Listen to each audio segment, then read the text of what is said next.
Assalamualaikum warahmatullahi wabarakatuh. Alhamdulillah alladzi arsala rasulahu bil huda wa dinil haqq liyudhhirahu 'ala ad-dini kullihi wa kafaa billahi shahida. Asyhadu an la ilaha illallah wahdahu la syarika lah wa asyhadu anna Muhammadan abduhu wa rasuluhu sallallahu alaihi wasallam wa ala alihi wa ashabihil kiram wa man tabi'ahum bi ihsanin ila yaumiddin. Jamaah maqamah Majelis Quran malam Ahad yang dirahmati oleh Allah Subhanahu wa taala, senantiasa kita panjatkan puji serta syukur kita kepada Allah Jalla Jalaluh,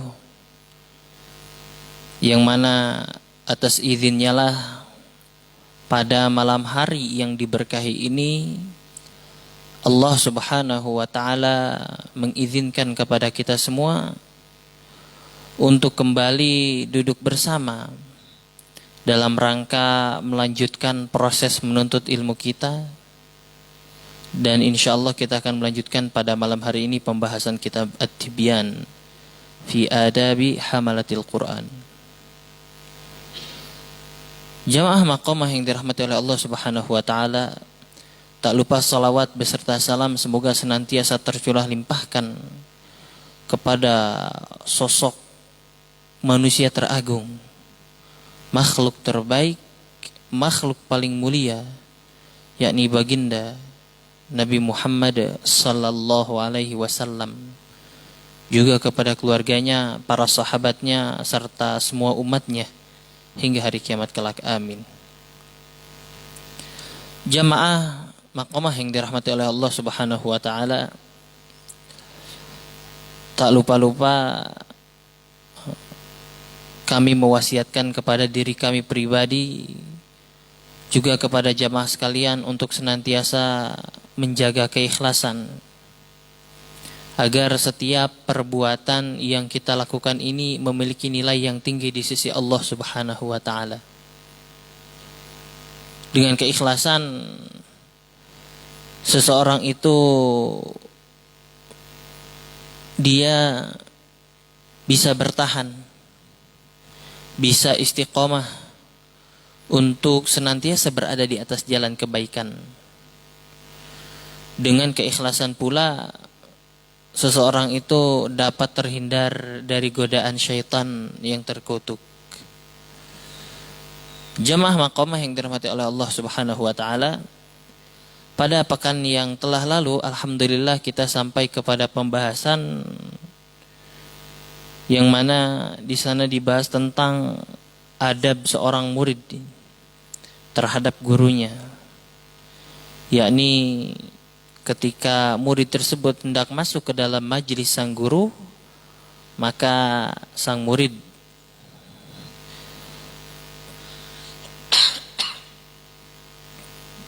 diperintahkan untuk menerapkan adab-adab tersebut secara sempurna.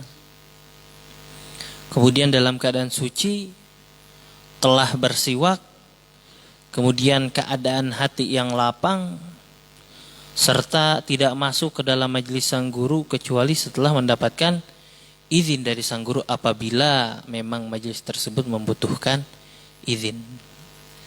Maka pada malam hari ini kita akan melanjutkan apa yang ditulis oleh guru kita semua, Imam An-Nawawi rahimahullahu ta'ala.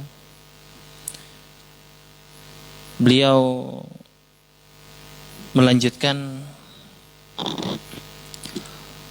wala yatakhatta riqaban nas bal yajlisu haitsu yantahi bihil majlis illa an ya'dhana lahu syekh fi taqaddum aw ya'lama min halihim ithara dhalik wala yuqima ahadan min mawdi'ihi fa in atharahu ghairuhu lam yaqbal iqtidaan bi Ibni Umar radhiyallahu anhuma illa an yakuna fi taqaddumihi maslahatun lil hadirin au amarahu syekh bidzalik wala yajlisa fi wasatil halaqah illa li darurah wala yajlisa baina sahibaini bighairi idznihima wa in fasaha lahu qa'ada wa dhamma nafsahu.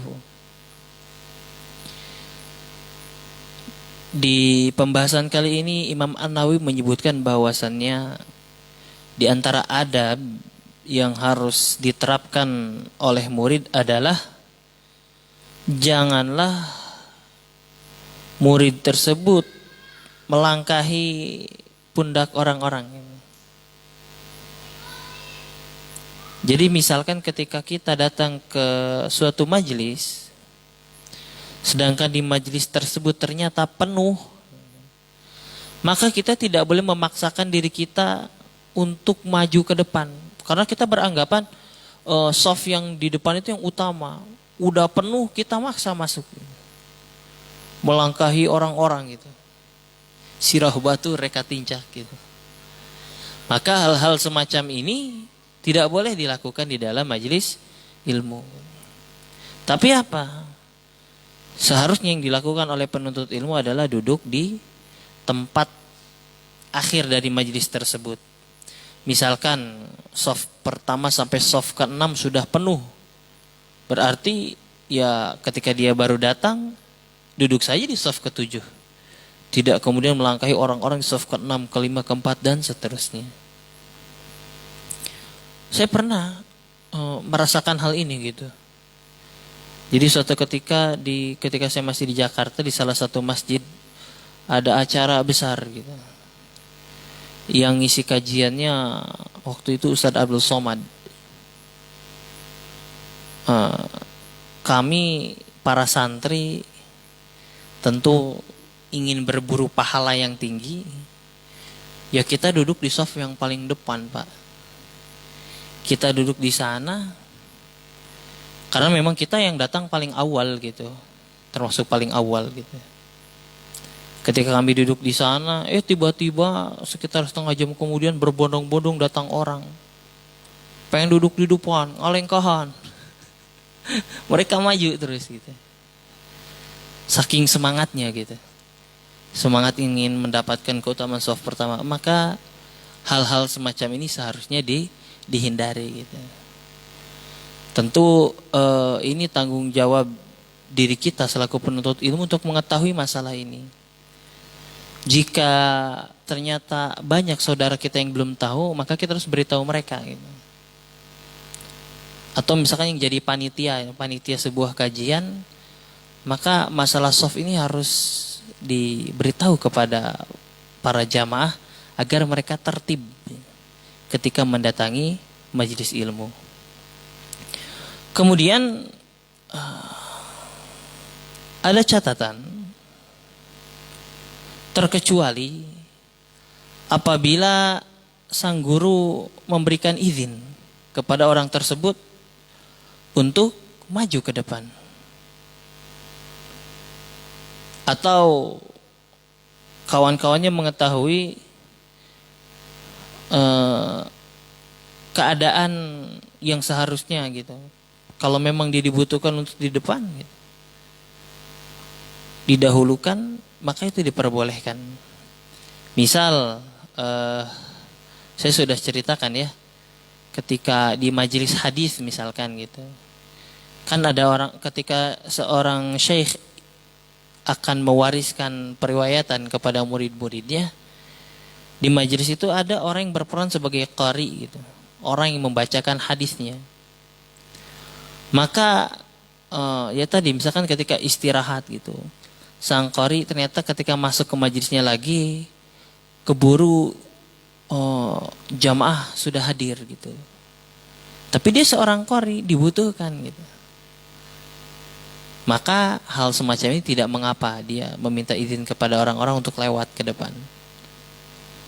Kemudian kawan-kawan yang di sekitarnya pun harus mengetahui keadaan orang tersebut gitu.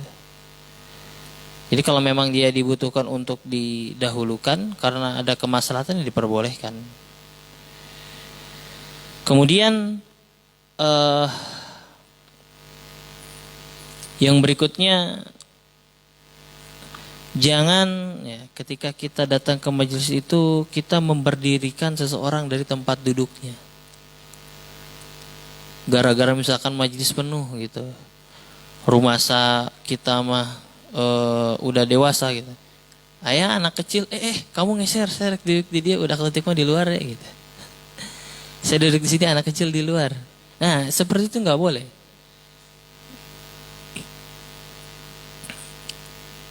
Kadang kan ada yang seperti itu. Para penuntut ilmu ketika datang ke majelis ilmu yang udah duduk disuruh berdiri, saya mau duduk di situ gitu. Atau saya mah dari dulu didinya gitu. Saya dari dulu di situ gitu. Enggak seperti itu. Kalau memang sudah terisi ya sudah. Jangan kita memaksa orang lain untuk pindah dari tempat mereka. Kemudian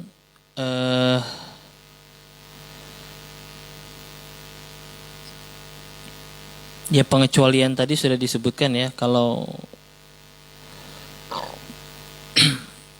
ketika orang ini ternyata memiliki maslahat gitu, ketika dia maju ke depan, maka itu diperbolehkan hal-hal tersebut. Atau memang kalau sang guru memerintahkan, misalkan terkadang di dalam satu kajian itu ada ahli ilmu yang lain yang datang. Contoh kejadiannya kalau nggak salah di kajiannya Ustadz Buya Yahya waktu itu, datang Habib Novel gitu kan. Habib Novel biasa aja dia datang sebagaimana orang lain gitu, tidak mencirikan bahwasanya dia itu seorang Habib. Tapi Buya Yahya tahu gitu, maka dipersilahkan maju ke depan gitu. Nah, kalau hal semacam ini maka diperbolehkan. Jadi kalau ada orang mulia gitu, ada seorang yang solih ahli ilmu datang, dipersilahkan ke depan, maka hal tersebut diperbolehkan. Kemudian jangan duduk di tengah-tengah halakoh gitu. Misalkan sekarang hadirin kan duduk nih seperti ini, ternyata softnya udah penuh gitu, sedangkan di belakang misalkan gara-gara sendiri nggak mau duduk di belakang sendiri, akhirnya mau maju ke tengah gitu. Duduk di tengah, maka jangan, kecuali karena darurat. Misalkan kan kadangkala ada halakoh itu yang tempatnya sempit, tempat belajarnya. Kalau belajar di gazebo misalkan, kalau udah penuh gitu kan, nggak mungkin kan yang lainnya ketika hendak bergabung halakoh karena nggak kebagian tempat harus berdiri gitu, kan nggak mungkin gitu. Maka hal-hal semacam ini kategori darurat, bolehlah kemudian duduk di tengah gitu, masuk ke tengah. Atau misalkan lagi hujan gitu kan, khawatir kehujanan gitu di majelis, ya sudah nggak apa-apa. Jadi ini untuk perkara-perkara darurat, tidak apa-apa. Kemudian jangan pula kita ini duduk di antara dua orang tanpa izin dari keduanya. Misalkan Jamal dan Aopik gitu duduk di situ, tiba-tiba datang Afatah gitu. Afatah teh ujug-ujugnya duduk di tengah gitu, di antara mereka berdua, maka ini nggak boleh. Kalau memang pengen duduk di antara kedua orang ini, izin dulu gitu. Jamal, Aopik ikut ya, join. Oh iya gitu. Baru duduk. Gitu. Ya kalau dikasih ruang, ya duduk bersama mereka, bergabung. Seperti itu. Nah, ini adab-adab yang harus dilakukan ketika seorang murid itu datang ke majelis gurunya. Kemudian yang berikutnya, pasal yang berikutnya, faslun fit ta'addub ma'a rufqatil muallim. Wa yanbaghi aidan an yata'addab ma'a rufqatihi wa hadiri majlis asy-syaikh. Fa inna dzalika ta'addubun ma'a asy-syaikh wa siyanatun li majlisih wa yaq'uda baina yaday syekh qi'adatal muta'allimin la qi'adatal mu'allimin wala yarfa'a sautahu raf'an balighan min ghairi hajah, wala yadhak wala yukthiral kalam min ghairi hajah, wala ya'batha biyadihi wala bighairiha, wala yaltafit yaminan wala shimalan min ghairi hajah, bal yakunu mutawajjihan ila syekh musghiyan ila kalami. Di dalam pasal ini Imam An-Nawawi membicarakan adab-adab bersama kawan atau orang-orang yang hadir di dalam majelis gurunya. Di antara yang penting yang perlu diperhatikan adalah hendaknya menjaga seluruh adab yang sudah disebutkan tadi di dalam majelis syekh. Karena apa? Karena hal tersebut sebagai bentuk penghormatan, bentuk ta'zim kita terhadap sang guru. Kemudian sebagai bentuk penjagaan akan kekhusyuan majelis sang guru. Kemudian hendaknya murid itu duduk di hadapan sang guru. Duduk di hadapan sang guru. Jadi jangan sampai kita ini duduk itu di belakang gurunya misalkan. Tapi yang bisa dilihat oleh sang guru. Tentu duduknya ini dengan duduknya seorang muta'alim, seorang pelajar. Bukan duduknya mu'alim, duduknya seorang guru. Misalkan duduknya pelajar itu ya dia duduknya sila gitu. Enggak misalkan duduknya standar 1 gitu. Apal standar 1? Lutut yang sebelah kanan naik gitu ke atas gitu. Yang satunya pakai alas duduk gitu. Enggak seperti itu. Atau misalkan selonjoran depan guru, enggak. Atau misalkan silanya tumpang kaki. Jadi kawan-kawan kalau ada teman yang tumpang kaki di majelis tolong ditegur. Tumpang kaki. Ini enggak boleh gitu. Atau duduknya bersandar gitu kan, ngedengerin majelis sang guru, tangannya kemana? Ke belakang, gini. Enggak. Kemudian apa lagi yang berikutnya? Jangan mengangkat suara ya. Berbicara dengan keras tanpa ada suatu keperluan gitu. Misalkan tiba-tiba kita nyeletuk atau berkomentar terhadap apa yang dikatakan oleh sang guru gitu. Kemudian kita berkomentar gitu, ngomong sendiri gitu. Keras suaranya. Maka jangan melakukan hal tersebut. Kemudian jangan pula tertawa gitu. Bercanda di majelis sang guru. Gurunya nerangin, muridnya bercanda gitu. Enggak boleh. Juga jangan banyak berbicara tanpa ada satu keperluan. Kadang ada murid yang dia suka nimbrung ketika gurunya berbicara gitu. Biasanya karena udah tahu gitu. Karena udah tahu akhirnya gurunya ngomong, dia ikut ngomong juga. Terus sih berkomentar gitu. Maka ini bukan adab yang baik. Jadi kalau udah di hadapan guru ya diam. Diam aja gitu. Dengarkan walaupun sudah tahu gitu. Dinikmati saja. Ada adab yang luar biasa. Saya mendengar gitu, ada salah seorang ustadz gitu. Ustadz Budi Ashari. Ketika itu beliau bertemu dengan salah seorang sesepuh. Yang mana sesepuh ini merupakan seorang yang ahli dalam salah satu disiplin ilmu. Dan ketika sang sesepuh ini berbicara gitu, Ustadz Budi Ashari itu mendengarkan.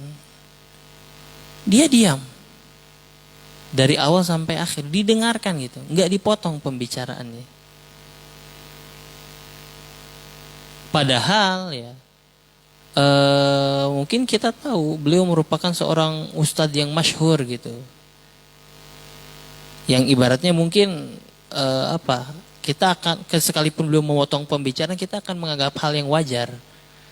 Karena beliau merupakan salah seorang ustadz yang senior di negeri ini gitu. Tapi ternyata beliau tidak melakukan hal tersebut. Jadi begitulah ketika seseorang itu berhadapan dengan sang guru, dia diam. Sekalipun sudah tahu itu, enggak ikutan nimbrung. Kemudian sang murid juga tidak bermain-main tangannya ataupun yang lainnya. Misalkan tangannya mainin telunjuk aja, diusap-usap kos batu giok gitu, sugan herang. Atau misalkan tangannya popletekan gitu, enggak. Atau tangannya gagaro gitu, ngelihat jam tangan terus. Atau mainin karpet, mainin kerikil gitu, jangan. Atau yang lainnya, misalkan kakinya ya udah tumpang kaki bergerak-gerak gitu, kayak ekor lele gitu, jangan. Atau kepalanya, misalkan kepalanya main-main, memperhatikan objek lain kikian gitu misalkan, jangan. Jadi kalau sudah duduk di hadapan sang guru, duduk sila, sudah perhatikan, diam. Tidak ada aktivitas yang lain. Kemudian tidak juga melirik kanan atau kiri tanpa ada keperluan. Ada orang lewat mau ke tempat wudu, dilirik. Ada orang lewat pulang dari mana, dilirik. Enggak. Jangan lirik-lirik. Sekalipun objek itu sangat menarik gitu. Sekalipun objek tersebut sangat menarik. Ada kisah ya, yang terjadi kepada salah seorang ulama asal Mesir. Ketika itu beliau sedang berada di majelisnya Imam Malik. Ketika sedang bermajelis, tiba-tiba datang ronggeng gajah. Sirkus gajah. Ronggeng mah monyet gitu. Sirkus gajah. Karena gajah itu hewan langka ya buat orang Arab itu. Di Madinah nggak ada gajah. Gitu. Akhirnya ketika ada gajah, orang-orang yang ada di majelis Imam Malik itu bubar gitu, nonton sirkus gajah. Tersisa satu orang anak. Nah beliau ini ditanya, kenapa kamu tidak bergabung dengan yang lain? Gitu. Sang murid tidak bergeming. Dia mengatakan, saya datang ke sini bukan untuk bermain, tapi untuk belajar. Jadi sekalipun ada objek yang menarik sekelas gajah gitu, itu tidak lantas membuat kita berpaling melihat. Gitu. Jadi kalau sudah di majelis fokus. Gitu. Misalkan kan bisa jadi gitu ketika kita lagi ngaji gitu kan, ayana tiba-tiba bawa kolak gitu kan, asik beres ngaji ngolak gitu. Gitu kita ayana kelompoknya diperhatikan ya, gurunya lagi ngomong kita perhatiin gitu. Gak usah gitu, fokus aja gitu. Atau misalkan Pak Jokowi tiba-tiba datang mau bagiin uang gitu kan, ke jamaah kalau udah ngaji dikasih apresiasi misalkan gitu. Permisalan mah bebas ya gitu. Ya kemudian kita jangan kemudian ngelirik gitu. Pokoknya kalau udah di majelis sang guru, itu orang nomor satunya itu sang guru. Seluruh diri kita tertuju pada guru kita, tidak kepada yang lain. Seperti itu. Hadapkan wajah kita kepada guru kita dengan apa? Memperhatikan secara seksama atas setiap kalimat yang keluar dari lisannya. Jadi kalau udah di majlis perhatikan, matanya lihat ke gurunya, telinganya dengarkan, jangan berpaling. Nah, ketika kita menerapkan adab-adab tersebut, insya Allah kualitas ilmu yang akan didapat itu berbeda. Kalau kita bermain-main, mungkin hanya 50 atau 40% saja dari apa yang disampaikan yang bisa masuk. Tapi insya Allah ketika kita mampu konsentrasi, memperhatikan secara seksama, 90% apa yang disampaikan sang guru itu akan masuk ke dalam jiwa kita. Insya Allah. Kemudian yang berikutnya, fasal yang berikutnya, fi adabil muta'allim ma'a mu'allimi. Adab seorang murid ketika bersama gurunya. Wa mimma yata'akkad al-i'tina'u bih alla yaqra'a 'ala syekh fi hali syughli qalbi syekh wa malalihi wa istifzazihi wa raw'ihi wa ghammihi wa farahihi wa 'atashihi wa nu'asihi wa qalaqihi wa nahwi dhalik mimma yashuqqu 'alayhi aw yamna'uhu min kamali huduril qalbi wan nashat wa an yaghtanima awqat nasyatihi. Di antara adab-adab yang harus diperhatikan, yang sangat penting sekali untuk diperhatikan oleh para penuntut ilmu ketika bersama gurunya adalah jangan seorang murid itu membaca atau belajar kepada gurunya ketika gurunya itu sedang sibuk hatinya gitu. Ya misalkan dia memiliki suatu urusan gitu, dia lagi sibuk hatinya nggak bisa konsentrasi gitu, maka jangan ya. Jangan kemudian murid maksa gitu. Atau gurunya sedang merasa jemu gitu, lagi capek gitu. Tiba-tiba muridnya datang gitu, Ustaz, saya mau setoran hafalan Ustaz. Gitu. Jangan gitu. Diketrokan kayak mana, tok gitu. Kecuali memang udah janjian gitu, itu nggak jadi masalah gitu. Kalau janjian kamu setoran nanti ke rumah saya gitu, itu nggak apa-apa. Tapi misalkan nggak ada janji seperti itu, misalkan kita mau setoran hafalan tapi kita nggak ada janji sama guru, gurunya lagi jemu, dia lagi nggak mau masuk halakoh gitu, kemudian kita maksa gitu buat setoran, maka hal tersebut tidak boleh. Atau gurunya lagi merasa takut, lagi merasa sedih, ada masalah gitu. Jangan kemudian kita paksa untuk belajar kepada guru kita gitu. Kan bisa jadi misalkan guru kita ternyata keluarganya sedang diuji, sedangkan jauh, pasti ada rasa takut gitu. Gurunya pasti merasakan kesedihan gitu. Maka jangan kemudian kita sibukkan dia dengan diri kita gitu. Jangan dipaksa. Kemudian atau gurunya lagi senang banget gitu. Misalkan lamarannya baru diterima gitu. Misalkan gurunya jomblo gitu. Tiba-tiba dia melamar diterima, kan pasti lagi senang tuh. Murid jangan ngerusak kebahagiaan sang guru gitu. Saat mau setoran hafalan gitu. Enggak, maksudnya jadi kita harus melihat situasi dan kondisi gitu. Guru lagi senang banget atau lagi lebaran gitu. Kan lebaran itu pasti hari yang sangat membahagiakan. Beres sholat Id gitu kan, karena kita lihat guru kita ada, oh iya saya belum setoran Ramadan kemarin, kurang selembar. Baru selesai sholat Id langsung assalamualaikum Ustaz, kaifa halukum Ustaz gitu. Taqabbalallahu minna wa minkum, taqabbal ya karim Ustaz, saya 1 lembar belum setor. Waduh. Jangan gitu. Jadi kita boleh semangat, itu bagus, tapi harus lihat kondisi gitu. Jangan main terobos aja gitu. Kemudian ketika guru lagi lapar gitu, gurunya belum makan gitu, atau gurunya lagi puasa kerleles-leles, nah lapar gitu. Jangan kemudian kita bilang gitu, Ustaz saya mau setoran hafalan gitu. Enggak. Jadi biarkan, misalkan kalau lagi puasa ya biarkan beristirahat. Kalau belum makan, berikan waktu guru untuk kemudian makan terlebih dahulu gitu. Kemudian kalau guru lagi ngantuk, jangan dipaksa.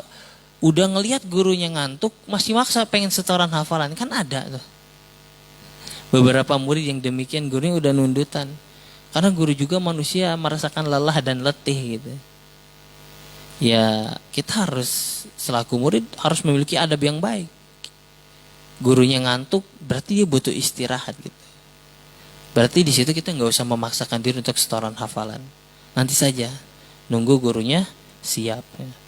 Atau gurunya lagi galau gitu. Misalkan di Al-Ikhlas nih, guru ngajinya kan mayoritas jomblo ya. Misalkan lagi galau gitu, lamarannya tertolak gitu. Atau ditikung, gitu. Galau. Maka sang murid jangan maksa, ini gurunya lagi galau, lagi diem aja. Tiba-tiba kita datang, Ustaz gitu. Saya mau ditalkin Ustaz, talkin saya Ustaz. tar dulu Ustaz lagi ini. Ustaz, waktunya mau habis loh Ustaz. Kumaha ieu teh. Jangan seperti itu. Atau contoh-contoh yang lainnya kata Imam An-Nawawi. Dari apa-apa yang kemudian membuat berat sang guru atau membuat sakit sang guru. Dan menghalangi dia dari menghadirkan jiwanya secara sempurna gitu, untuk memperhatikan muridnya. Atau gurunya sedang tidak bersemangat, maka jangan baca. Tapi hendaknya murid itu mencukupkan diri ya. Mencukupkan diri pada waktu-waktu yang mana guru semangat di sana. Kan memang biasanya kan ada jam-jam halaqah khusus gitu, di mana sang guru itu siap untuk menerima gitu setoran muridnya, maka disitulah murid harus memaksimalkan gitu.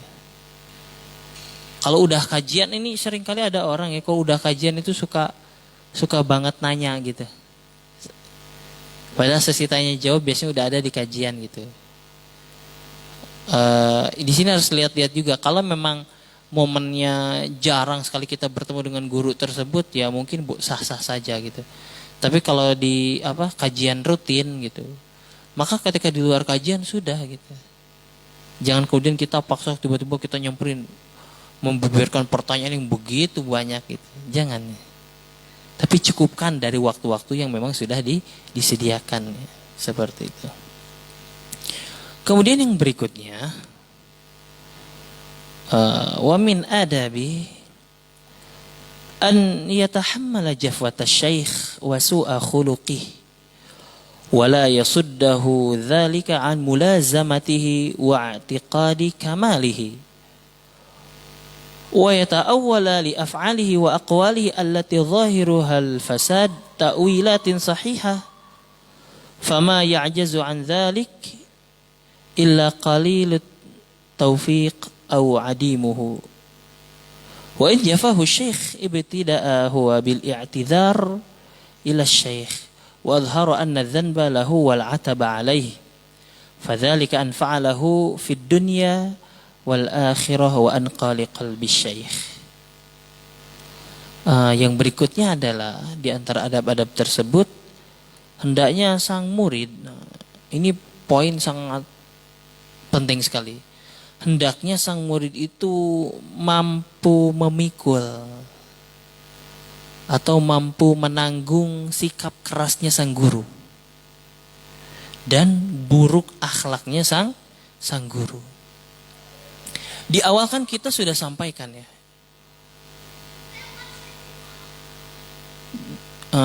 Anden punten ditertibkan. Di awal kita sudah sampaikan ya. Imam An-Nawawi di sana membahas bahwasanya ketika seseorang itu hendak belajar, dia harus tahu betul gurunya. Dipastikan betul gurunya ini siapa, kemampuannya bagaimana. Jadi memang betul-betul sudah dicek secara detail guru ini. Baru kemudian kita belajar. Ketat sekali. Karena yang namanya manusia itu pasti ada kurangnya. Gitu. Kalau udah jadi muridnya, mau enggak mau gitu. Kalau udah jadi murid, misalkan kita menemukan sesuatu yang tidak kita setujui, ya kita harus mampu menanggung semua itu gitu. Bersabar. Gurunya misalkan ternyata sang guru kalau ngaji bawa panenggel gitu. Rotan. Misalkan ada murid salah, jepret gitu. Atau saya pernah dapat cerita, guru saya punya guru seorang syekh dari Aljazair kalau nggak salah. Iya dari Aljazair. Itu kalau murid salah, pakai sorban dikeprak langsung jepret gitu. Setelah hafalan digituin. Ada juga syekh yang dari Yaman, kalau muridnya salah dia langsung ngeprok meja gitu. Hafalan lagi setoran, salah sekali, bu gitu. Itu kan sikap-sikap keras sang guru itu. Yang mungkin tidak kita temui ketika di awal, kita taunya setelah menjadi muridnya. Maka sang murid harus mampu menerima hal tersebut gitu, bersabar. Atau gurunya punya akhlak yang buruk gitu. Misalkan yang dirasa misalkan buruk gitu.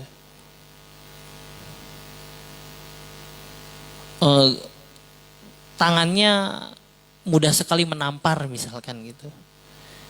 Kita tahu oh kan kalau Nabi itu nggak pernah nampar gitu kalau ngajar gitu. Tapi kok guru kita main tampar gitu. Ini berarti akhlak ya, bicara akhlak gitu. Maka kemudian murid ya nggak usah protes, ya sabar aja. Gitu. Ditampar gurunya, ya sabar. Gitu. Wong guru pun ketika marah, ketika menampar, pasti karena kita yang salah kok. Gitu. Nggak tiba-tiba kan. Saya pernah mendapatkan guru yang keras gitu. Luar biasa. Tapi saya berterima kasih kepada beliau gitu. Karena sudah mau mendidik gitu. Guru saya ini sama. Dia kalau ada murid yang sholatnya itu masbuk ya, masbuk 1 rakaat itu dipukul 2 kali pakai rotan tangannya. Kalau masbuknya 2 rakaat berarti 4 kali gitu. Ya, saya pernah masbuk ya kena pukul gitu tangan saya. Ada bekasnya biru ya, mau megang juga gimana tuh, memar gitu. Sakit gitu. Tapi ya sebagai murid kemudian ya harus mampu menanggung. Ironisnya di zaman kita sekarang ini, padahal guru nggak seberapa kerasnya ya dibanding guru zaman dahulu. Guru-guru orang tua kita itu kerasnya minta ampun katanya gitu. Kalau sekarang paling ada yang nakal dicubit doang. Orang tuanya lapor polisi gitu. Nah, untuk orang-orang seperti ini bahaya gitu. Kalau kelakuan itu dipelihara, sikap seperti itu terhadap guru, maka anaknya nggak akan menjadi anak yang baik. Karena nggak ada keberkahan. Gurunya ngedidik malah dizalimi gitu. Seperti itu. Jadi kita bersabar atas sikap keras dan buruknya akhlak sang guru agar apa? Agar kita mendapatkan keberkahan ilmu. Kemudian jangan gara-gara 2 sebab tadi membuat kita itu terhalangi untuk senantiasa membersamai guru kita. Di antara satu hal yang paling luar biasa untuk seorang murid adalah ketika dia berkesempatan untuk senantiasa bersama sang gurunya. Baik di majlis maupun di luar majlis. Itu luar biasa gitu. Yang namanya manusia lagi-lagi walaupun kita diajarkan untuk meyakini kesempurnaannya, pasti ada cacatnya gitu. Maka dengan keburukan itu jangan sampai kita ini mengingkari kebaikan-kebaikannya sehingga kita udah gak mau lagi membersamai guru kita. Udah gak mau lagi masuk bermajlis dengannya. Udah gak mau lagi membersamai guru kita kalau perjalanan. Karena guru kita keras gitu. Enggak. Tetap ya. Walaupun guru kita seperti itu, kita harus tetap mau membersamai guru kita. Gitu. Kemudian tetap meyakini tentang kesempurnaan keahlian yang dimiliki oleh sang guru gitu. Guru cubak-cabok gitu kan. Tapi kita tetap meyakini, oh ya guru kita ini misalkan guru tahfidz, kita yakin beliau merupakan orang yang berkompeten di bidang tahfidz gitu. Urusan cubak-cabok itu urusan lain gitu. Urusan pukul urusan lain. Urusan bicara kasar itu urusan lain. Tapi yakini beliau merupakan orang yang berkompeten di bidangnya. Walaupun ada catatan gitu dalam akhlaknya. Kemudian yang berikutnya adalah hendaknya murid itu mentakwil dengan takwilan yang baik atas perkataan ataupun perbuatan yang buruk secara zahir dari sang guru. Misalkan ketika guru zahirnya buruk ya, misalkan marahin pakai kata kasar lah, kalimat-kalimat yang gak enak gitu. Maka murid harus mentakwil dengan takwilan yang baik. Oh, sang guru berkata kasar karena memang saya yang sudah keterlaluan. Keburukan saya yang terlalu banyak gitu. Guru udah bersabar terlalu lama gitu. Ditakwil dengan takwilan yang baik. Misalkan guru kita ketika di halakoh nundutan misalkan. Oh iya, guru kita letih, udah nyimak kita banyakan lagi lama gitu. Wajar dia kelelahan. Itu seperti itu. Dihadirkan takwil-takwil yang baik. Kemudian di sini disebutkan bicara hal ini ya nggak semua orang mampu. Hanya sedikit saja orang-orang yang mendapatkan taufik dari Allah Subhanahu wa taala yang mampu melaksanakan hal ini. Kita berdoa kepada Allah Subhanahu wa taala, mudah-mudahan Allah Subhanahu wa taala menjadikan kita orang-orang yang mampu melaksanakan adab-adab ini. Kemudian sebelum ditutup ya, akhir dari pembahasan pasal ini, di sini disebutkan bahwasannya ketika guru bersikap demikian, maka yang pertama kali harus meminta maaf adalah sang murid. Jadi kalau bicara berhadapan dengan guru ya, nggak dilihat siapa yang benar siapa yang salah, nggak usah lihat ke sana gitu. Tapi murid harus memposisikan diri orang yang pertama kali meminta maaf kepada sang guru dan menyatakan bahwasannya kesalahan itu ada diri sang murid. Perbuatan buruk itu adalah perbuatannya murid gitu. Maka apabila murid melaksanakan hal ini, itu akan memberikan manfaatnya di dunia dan di akhirat. Dan tentu hal ini akan membuat hati sang guru sejuk dan lebih bersih gitu. Semoga bahasan ini bermanfaat dan semoga Allah Subhanahu wa taala menjadikan kita orang-orang yang mampu mengamalkan atas setiap ilmu yang Allah berikan kepada kita semua, dan semoga kita semua mendapatkan keberkahan atas ilmu yang telah kita dapat, dan semoga Allah Subhanahu wa taala memberikan ampunan kepada kita semua, orang tua kita, guru-guru kita, sahabat-sahabat kita dan seluruh kaum muslimin, dan semoga Allah Subhanahu wa taala memasukkan kita ke dalam syurganya kelak, amin. Bagi para jamaah yang ingin memfotokopi materi kajian Maqamah ini secara bertahap boleh ya, nanti bisa menghubungi salah seorang dari pemuda gitu, biar nanti dicatat siapa saja yang menginginkannya, insya Allah kami berikan fotokopinya. Saya mohon maaf segala kekurangannya merupakan keburukan dari diri saya pribadi, yang benarnya datang dari sisi Allah Subhanahu wa taala. Wallahu a'lam bissawab. Subhanakallahumma bihamdika asyhadu an la ilaha illa anta astaghfiruka wa atubu ilaik. Assalamualaikum warahmatullahi wabarakatuh.